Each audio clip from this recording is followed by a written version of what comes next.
Fourth unitlo second question. Improve vocabulary related to the theme. Okay, write down all of you. Fourth unit అంటే మనకి humour for happiness కదా. Vocabulary అంటే ఏంటి, మనకు కావాల్సినటువంటిది ఏదైతే ఉందో మీనింగ్స్ అవన్నీ కూడా మనం వెకాబులరీ కిందకి తీసుకుంటాం. ఈ క్వశ్చన్ అడిగినప్పుడు మీరు ఏమని రాయాలంటే ఫస్ట్ హ్యూమర్ గురించి కొంచెం రాసి, టెండెన్సీ గురించి, ఆ తర్వాత మీనింగ్స్ అనేటువంటివి నేను ఏదైతే చెప్తానో అవి రాసుకోండి. ఓకేనా. Humour for the tendency of particular cognitive experiences to provoke laughter and enhances the quality of life. It may relieve the body from so many health problems. In fact, humans are the only creatures on earth that are endowed with the ability to laugh. The difference between humor and laughter is that humor is a perceptual process, while laughter is a behavior response. యాక్చువల్గా humour అనేది మనకి చాలామంది కూడాను humour for happiness, ఎప్పుడైతే నవ్వుతూ ఉంటామో, లేదు అంటే మన యొక్క పాజిటివ్ వైబ్స్ అనేటువంటివి మనకి హెల్త్ పాయింట్ ఆఫ్ వ్యూలో మనం చూసుకుంటే, ఎప్పుడైతే మనం సంతోషంగా ఉంటామో మన హెల్త్ కూడా ఆటోమేటిక్గా ఇంప్రూవింగ్గా ఉంటుంది, హెల్తీగా ఉంటాం. హెల్త్ ఈజ్ వెల్త్, ఆరోగ్యమే మహాభాగ్యము అని చెప్తారనమాట. ఇవన్నీ కూడాను మనకి నెగటివ్గా ఉండేటువంటివి ఏవైతే ఉన్నాయో అవన్నీ కూడా మన యొక్క బాడీనే కాదు, మన మైండ్ని కూడా డైవర్ట్ చేసేస్తాయి అన్నమాట. సో ఇవన్నీ పోవడానికి మనకి చాలా చోట్ల లాఫింగ్ క్లబ్స్ అని, అలాగే ఇప్పుడు మామూలుగా వాకింగ్ క్లబ్స్ అని విన్నాం, బట్ లాఫింగ్ క్లబ్స్ని కూడా నవ్వుకోవడానికి క్లబ్ చాలా విచిత్రంగా ఉంది కదా.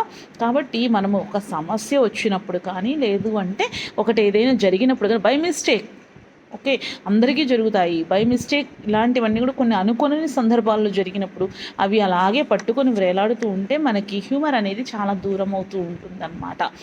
మనంగానే సమస్యలు కొన్ని తల ఎత్తుకునే విధంగా ఉంటాయి అన్నమాట, తల ఎత్తుకునే విధంగా ఉంటాయి. సో హ్యూమర్ అనేది people of all ages and cultures respond to humour. The majority of people are able to experience humour. Example మనము చూసుకుంటే పెద్దవాళ్ళ దగ్గర చూడండి, వాళ్ళు అన్ని ఎక్స్పీరియన్స్డ్ పర్సన్స్, వాళ్ళు they don't have any university, they don't studied any bigger universities. వాళ్ళకి అన్ని ఎక్స్పీరియన్స్ అనుభవాలే వాళ్ళకి పాఠాలుగా మలుచుకుంటారు. చేదు అనుభవాలు, అలాగే మంచి అనుభవాలు, ఇవన్నీ కూడా వాళ్ళు జోడించుకుని ఎవరితో ఎలా ఉండాలో ఆ విధంగా ఉంటూ ముందుకు వెళుతూ ఉంటారనమాట. ఎక్కువగా వాళ్ళు ఏంటంటే వాళ్ళ యొక్క ఓపికను బట్టి హ్యూమర్గా ఉండడానికి ప్రయత్నం చేస్తూ ఉంటారు పెద్దవాళ్ళు కూడాను. కొంతమంది ఏంటంటే సమస్యలు ఎప్పుడు తలెత్తుతూనే ఉంటాయి, సమస్యలు అలా వచ్చినప్పుడు ఎలా ఎదుర్కోవాలి అనేటువంటి దాని మీద చూసుకుంటూ వెళ్తే వాళ్ళు ఆ సమస్యకు పరిష్కారాన్ని కూడా వెతుక్కుంటారు వాళ్ళే. ఎవరి ద్వారా వాళ్ళు ఏది ఆశించరు, అంటే డోంట్ డిపెండ్ అదర్స్, ఎవరి మీద ఆధారపడద్దు అనేటువంటిది వాళ్ళ యొక్క లైఫ్లో చాలా సార్థకత అవుతుంది అనమాట.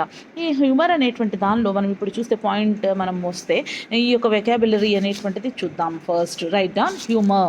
ఓకే, సైడ్ హెడింగ్ రాయండి హ్యూమర్. హ్యూమర్ అంటే ఏంటి అసలు? Humour is the tendency of particular cognitive experiences to provoke laugh and provide amusement. ఓకేనా. తర్వాత సెన్స్ ఆఫ్ హ్యూమర్ అంటే ఇన్ని రకాలుగా ఉందన్నమాట హ్యూమర్ అనేది.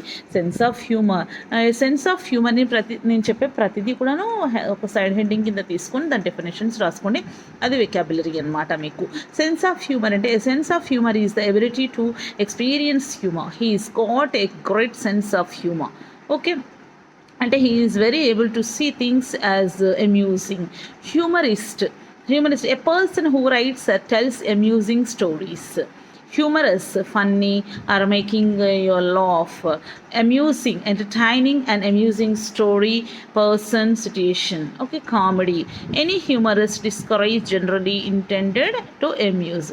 Comedian, a person whose job is to make people laugh by telling jokes and amusing stories, or by copying the behavior or speech of famous people. Black humor, an amusing way of looking at treating something that is serious or sad.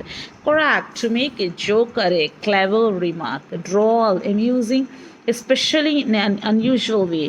A droll remark, expression, a person. Dry humor is very amusing in a way which is clever and not loud or obvious. facetious, not serious about a serious subject, is in an attempt to be amusing or to appear clever. Funny, amusing, causing laugh, gag, a joke or funny story, especially one told by a comedian. Gallows humor, jokes or humorous remarks that are made about unpleasant or worrying subjects such as death and illness. Hilarious, extremely amusing, and causing a lot of laugh. Jest, something which is said or done in order to amuse. Joke, something such as an amusing story or trick that is said or done in order to make people laugh, to smile while making sounds with your voice that show you think something is funny or you are happy. Satire, a way of criticizing people or ideas in a humorous way, or a piece of writing or play which uses this style. Satire may rely more on understanding the target of the humor, and this tends to appeal to more mature audience. Wit, the ability to perceive and express in an ingeniously humorous manner the relationship between seemingly incongruous or desperate things. Okay, ఇలా మీరు ఈ side headings అన్నీ కూడా రాయాలన్నమాట. మరి next క్వశ్చన్కి వెళ్ళిపోదామా? రాసుకోండి. Third question ఏం చెప్పాను నేను మీకు, display reading and speaking skills. ఓకేనా, అంటే right reading and speaking skills అన్నా అదే క్వశ్చన్ రాయాలి. డిస్ప్లే అన్నా అంటే what are the differences between reading and speaking అన్నా అని అడగొచ్చు. అడిగినప్పుడు మనం ఏం రాయాలా? రీడింగ్ అంటే చదువుకోవడము, స్పీకింగ్ అంటే మాట్లాడము. How to develop speaking skills, basic sounds of English, oral and nasal sounds, voiced and unvoiced sounds, vowel sounds, consonant sounds, ఇవన్నీ కూడా మనకి దేనికి స్పీకింగ్ స్కిల్స్ కిందకి వచ్చేస్తాయి అన్నమాట. ఎలా డెవలప్ చేసుకోవాలి, ఓకేనా. ఇంప్రూవ్ ఇంగ్లీష్ స్పీకింగ్ టిప్స్ ఉంటాయి కొన్ని మనం ఇంగ్లీష్ స్పీక్ అవుట్ చేయడానికి. అలాగే రీడింగ్ స్కిల్కి మరి స్పీకింగ్ స్కిల్స్కి ఇద్దరి మధ్య తేడాలు చూద్దామా. మరి అసలు స్పీకింగ్ స్కిల్ అంటే ఏంటి? Speaking is one of the basic and most important skill for language learners. Learners should be able to understand and produce correctly both orally and in writing in order to get a satisfactory and fluent communication. To overcome this, all you need to do is train yourself to speak English as comfortably and perfectly as you speak your mother tongue by inculcating certain practices in your daily lifestyle.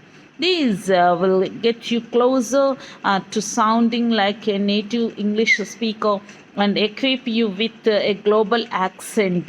Speaking is the act of talking to or having a conversation with somebody.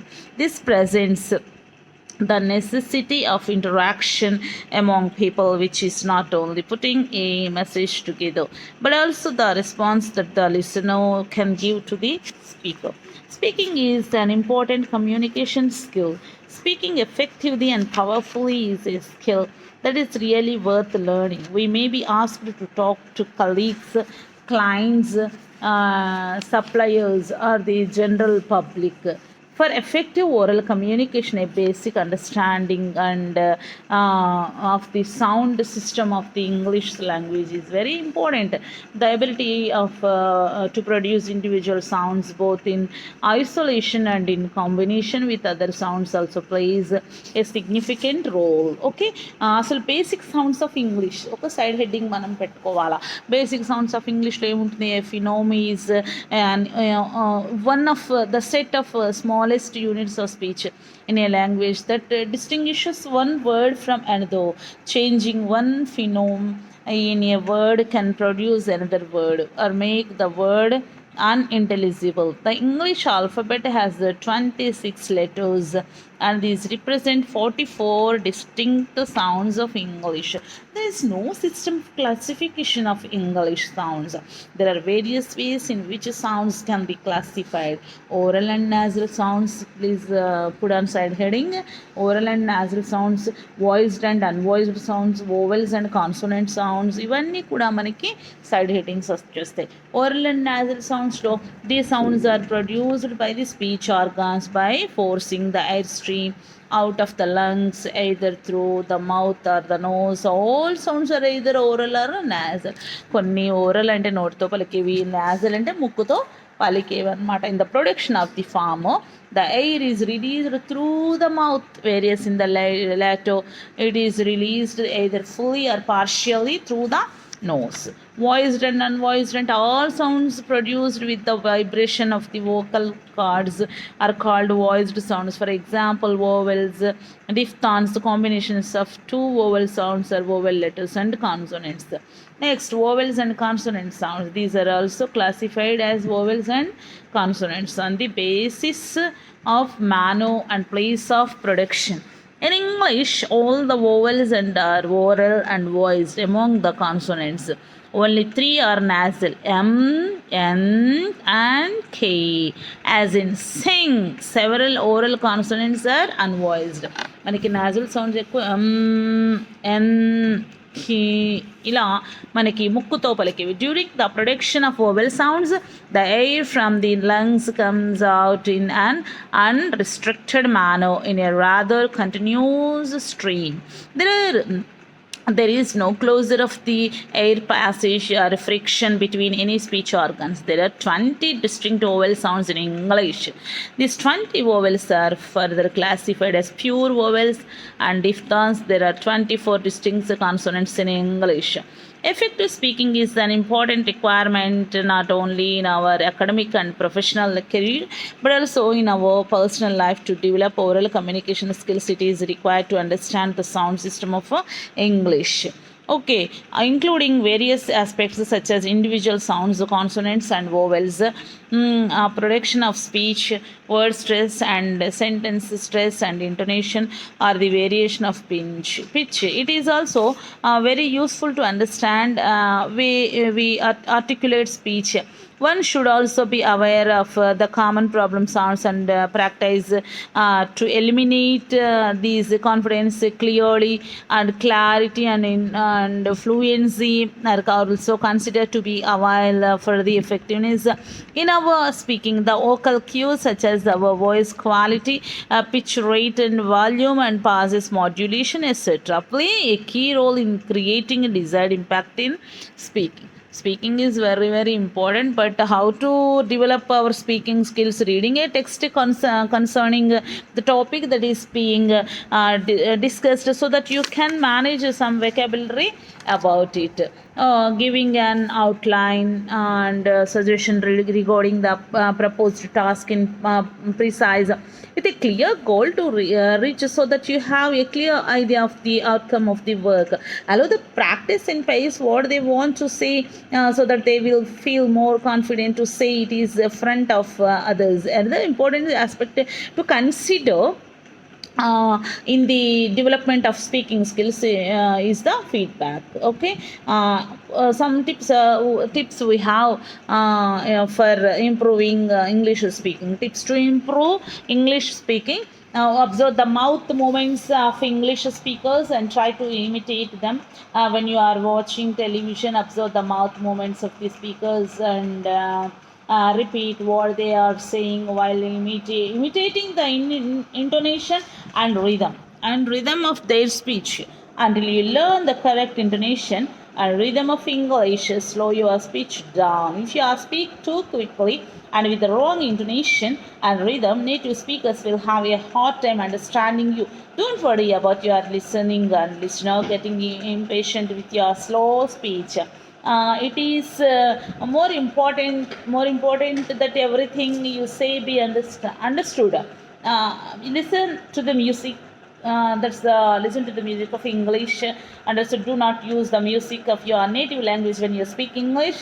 Each language has its own way of singing listen to and sing English songs. Use the direct dictionary also, very very important to use of how to tips of English, improving English. Use the dictionary. Try to familiarize yourself with the phonetic symbols of your dictionary. Look up the correct pronunciation of words that are hard for you to say. Watch the English news and television channels like the Star World, CBN News, and CNN News, BBC, and the English movies and Star Movies and HBO. List out frequently used words that you find difficult to pronounce. Ask someone who speaks the language will to pronounce them for you. Record these words, listen to them, and practice saying them. Listen and read at the same time in various versions to the English language of the English language exist. Begin by identifying the category you fall into and start by improving the clarity of your speech. Buy books on tape. Record yourself reading some sections of the book. Compare the sound of your English with that of the person reading the book of the tape. Pronounce the ending of each word. Pay special attention to S and ED endings. This will help you strengthen the mouth muscles that you use when you speak English. Read aloud in English for 15 to 20 minutes every day. Research has shown takes about 3 months of daily practice to develop strong mouth muscles for speaking a new language. Focus on removing the mother tongue influences that creep into your English conversations. Okay, record your own voice and listen for pronunciation mistakes. Many people hate to hear the sounds and their voice and avoid listening to them. Record your own voices and record your own voice and listen for pronunciation mistakes. This is a very important exercise because doing it will help you become conscious of the mistakes you are making. Be patient. Patience is very important to every person because of we are beginners. That's why patience is very important. Be patient. You can change the way you want to speak, but it won't happen overnight. People often expect instant results and give up too soon. You can change the way you sound if you are willing to put some effort into it. Reading skills. Reading is to mind what exercise is to body. Reading helps to keep the mind active. Comprehending what we read is the most demanding aspect of our reading. Students and professionals need to read a variety of text in order to understand concepts, enhance their knowledge, and to know what is going on around them. However, if they are not aware of certain reading techniques, they may feel that they are wasting time in reading text. When they learn these techniques and practice them while reading, they may find that their reading is more meaningful, fruitful, and enjoyable. Okay, some techniques following are some of the ways in which comprehension skills can be improved. Read a variety of materials. Read a fairly long portion of the material. Do not limit yourself to textbooks. It would be difficult to assess reading comprehension based on one or two paragraphs. Try to read an entire section or chapter instead. Circle unknown or unfamiliar words as you read. After reading, recall the information, jot down points if you like. Then check the accuracy and completeness of your recollections. Consider how interesting the subject matter is and how much you already know about the subject. Answer questions about the material after reading it. These strategies may help you in achieving the following purposes: to enhance understanding of the content in a text, to improve understanding of how information is organized in a text, to improve attention and concentration while reading, to make reading a more active process, to increase personal involvement in the reading material, to promote critical thinking and evaluation of reading material, to enhance registration and recall of text information in one's memory. Okay, కొన్ని techniques మనకి కావాలి. Techniques for good comprehension, okay, skimming and scanning, non verbal signals, ఇవన్నీ కూడా మనకి important అనమాట. ఇవన్నీ కూడా మనకి ఇప్పుడు వరకు మనకి రీడింగ్ అండ్ స్పీకింగ్ అనేటువంటి దాని మీద మనం చూసుకున్నాం. తర్వాత నెక్స్ట్ క్వశ్చన్ వచ్చేసి frame sentences with proper subject verb agreement. Okay, నా సబ్జెక్ట్ వర్బ్ అగ్రిమెంట్లో ఫ్రేమ్ చేయాలన్నమాట. సెంటెన్సెస్ని ఫ్రేమ్ చేయాలి. అసలు సబ్జెక్ట్ వర్బ్ అగ్రిమెంట్ అనేది మనం ఏంటో చూసుకుంటే, ఫ్రేమ్ చేయడానికి అసలు మనకి సెంటెన్సెస్ అనేటువంటివి మనకి ఎన్ని రకాలంటే 4 రకాలు తెలుసు మనకి. Assertive, interrogative, imperative, exclamatory, declarative అని కూడా అనొచ్చు అసర్టివ్నెస్ని. ఓకేనా. అసలు సెంటెన్స్ అంటే ఏంటి? Sentence with subject verb agreement. ఈ క్వశ్చన్కి ఆన్సర్ ఇదన్నమాట. A sentence is a group of words which gives a complete sense. Sentence information is the most important aspect of spoken and written communication. It is essential to know the parts of a sentence and how they are arranged in order to construct a meaningful sentence. Every complete sentence contains 2 parts, subject and predicate. Okay, now understanding subject and predicate is the key to good sentence writing. Subject and predicate. The subject of a sentence includes the noun or pronoun, names of persons, place or thing, along with all the words that modify or describe it. The subject of a complete sentence is who or what the sentence is about. A predicate is the part of a sentence or a clause that tells what the subject is doing or what the subject is. The predicate of a sentence is based on the simple predicate, which is the verb. All the other words in the predicate tell more about the subject, and some of the words can modify the verb. Phrases and clauses. A sentence's patterns are made up of phrases and clauses. A phrase is a group of connected words, but it is not a complete sentence because it is missing subject or verb. Phrases are just one component that makes up a complete sentence. Okay, a clause contains subject and a verb. There are 2 types of clauses: independent clause, dependent clause. An independent clause is a complete thought. It can stand alone as a complete sentence. A dependent clause cannot stand alone as a complete sentence, even though it may contain a subject and a verb. It begins with a subordinating conjunction: because, when, while, after, and many more. Kinds of sentences. There are 4 types of sentences. First, assertive sentence makes a statement or assertion. Interrogative sentence asks a question. Imperative sentence expresses a command, request, or wish. Exclamatory sentence expresses a sudden or strong feeling. Okay, sentence అనేది subject verb, subject plus verb, subject plus verb plus direct object, subject plus verb plus indirect object or direct object plus direct object. Okay, subject verb. Okay, మనకి ఇలా మనకు ఉంటుంది అనమాట. Subject verb, అలాగే subject plus verb plus direct object, subject plus verb plus indirect object, subject plus linking verb plus subject complement.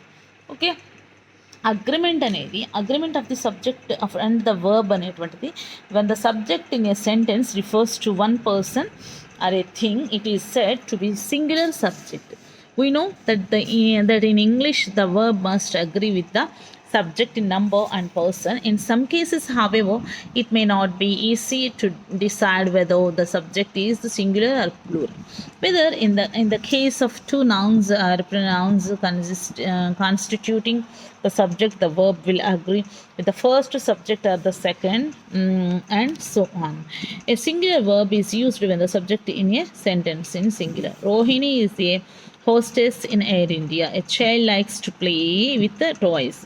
Verbs ending with are singular: looks, eats, sleeps, works, weighs. Verbs not ending with are plural: look at, sleep, work, wear.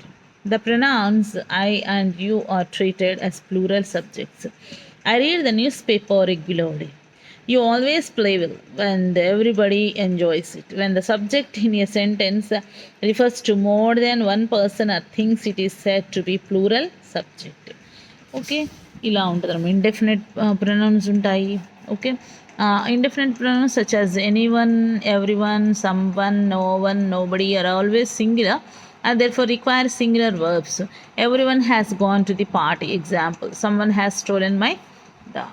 Words such as some, any, noun, none, and all may be either singular or plural. Example, some of the knives are sharp, plural. Some of the food is hot, singular. Alright, the words there. There are two apples. In some sentences, modifies appear between the subject. Words such as spectalis and spectaculus, glasses, spans, scissors are regarded as plural and require plural verbs. Okay, na? Some words and in yes and appear to be plural, but they are really singular and require singular verb. Example, measles is an infectious disease. The news from the desk is bad. ఇట్లా మనకి subject verb అనేది మనము రాసుకోవచ్చు. ఇది ఒక question. Frame sentence, subject, verb, agreement. Examples ఒకసారి మళ్ళీ మీరు టెక్స్ట్ బుక్లో చూడండి. తర్వాత next question, explain the features of good paragraph and learn. Question ఏంటంటే how to gather ideas as a preliminary step for writing a good paragraph. Okay, good పారాగ్రాఫ్ని మనము ఎలా రాయాలి అనేది మనం చూసుకుంటూ వెళ్తే, గుడ్ పారాగ్రాఫ్ని అసలు మనం పారాగ్రాఫ్ ఎలా రాస్తాం, పారాగ్రాఫ్ రైటింగ్ అనేది మెయిన్ చూసుకుంటే, paragraph is a group of related sentences. అవునా, topic sentence, supporting ideas, adding details, concluding sentence, ఇవన్నీ కూడా ఉంటాయి. అసలు యాక్చువల్గా సెంటెన్స్ డెవలప్డ్ అనే specific topic, each sentence should be focused on the idea expressed in the paragraph and arranged in logical order. Any kind of digression or deviation will spoil the structure of the paragraph. Okay, one is topic sentence, next descriptive paragraph, third one is explanatory, narrative, identifying, implied, supporting, concluding sentences. ఇవన్నీ కూడా sentences. ఓకేనా, topic sentence అనగానే మనము ఏం చెప్తాము, a topic sentence is a sentence whose main idea or claim controls the rest of the paragraph. The body of the paragraph explains, develops or supports the topic sentence's main idea or claim. The topic is usually the first sentence of a paragraph but not necessarily. Descriptive paragraph, a paragraph which contains a series of sentences with descriptive details which together make up a picture of what the writer is trying to describe is called descriptive paragraph. Descriptive paragraphs are common in story writing. Next వచ్చేసి explanatory paragraph. Explanatory paragraph లో you can create a paragraph giving the details of information in support of the topic sentences. Topic sentences. This is the techniques used when we explain something with the help of facts and figures. Next, narrative paragraph. A narrative paragraph is written to relate an experience to narrate an incident. The sentences in the narrative paragraph should be carefully arranged in a logical sequence so as to guide the reader to understand the incident properly. It is not always possible to have topic sentences for the narrative paragraph because it depends on the writer's experience or an incident. Each expression may be important. Next one, identifying parts of a paragraph. An effective paragraph contains three main parts: a topic sentence, the body, and the concluding sentence. The topic sentence is often the first sentence of a paragraph. It expresses a main idea combined with the writer's attitude about the subject. The body of the paragraph usually follows, containing supporting details. Supporting sentences help explain, prove, or enhance the topic sentence. The concluding sentence is the last sentence in the paragraph. It reminds the reader of the main point by restarting it in different words. Next, implied topic sentence. Some well-organized paragraphs do not contain a topic sentence at all. Instead of being directly stated, the main idea is implied in the content of the paragraph. Next one, supporting sentences. If you think of a paragraph as a hamburger The supporting sentences are the meat inside the bun. They make up the body of the paragraph by explaining, proving, or enhancing the controlling idea in the topic sentence. Next, concluding sentences. An effective concluding sentence draws together all the ideas you have raised in your paragraph. It reminds readers of the main point, the topic sentence, without restarting it in exactly the same words. For the first 4 days, everyone was happy. One of the sentence. ఇలా మనము sentences అనేటువంటివి మనకి paragraph writing ఇవి చాలా మనకి important అనమాట. Sentences paragraph 1, paragraph 2 ఇలా మనకి ఇంపార్టెంట్. పారాగ్రాఫ్ 4 ఏదైతే మనకి ఉందో మొత్తం మీద రాసేటప్పుడు ఆ పారాగ్రాఫ్స్ని మనం డివిజన్ చేస్తూ మనం మెయింటైన్ చేస్తూ identify the topic sentences in the following paragraph. Picture ఇచ్చారనుకోండి, at least 5 sentences describe the following picture అన్నారనుకోండి, ఒక పారాగ్రాఫ్ రాస్తాము. పారాగ్రాఫ్లో టాపిక్ సెంటెన్స్ ఉండాలి, సపోర్టింగ్ ఐడియా ఉండాలి, యాడింగ్ డీటెయిల్స్ ఉండాలి, కన్క్లూజన్ ఉంటుంది కదా, మన క్లైమాక్స్ అంటాం, అది కూడా మనకి ఉండాలి. ఈ విధంగా మనము రాయాలి. ఓకేనా? ఇవి మీకు ఎన్ని క్వశ్చన్స్? మీకు 4th యూనిట్లో మీకు 5 క్వశ్చన్స్. ఒకటి, explain the importance of humour for healthy living, already మీకు ఇచ్చేసాను. తర్వాత, improve vocabulary related to the theme. 3rd, display reading and speaking skills. 4th, frame sentences with proper subject verb agreement. 5th, explain the features of a good paragraph and learn how to gather ideas as a preliminary step for writing a good paragraph. ఓకేనా? ఇవి చక్కగా రాసుకొని నాకు చూపించాలి. Saturday మీకు exam ఉంది. Thank you so much.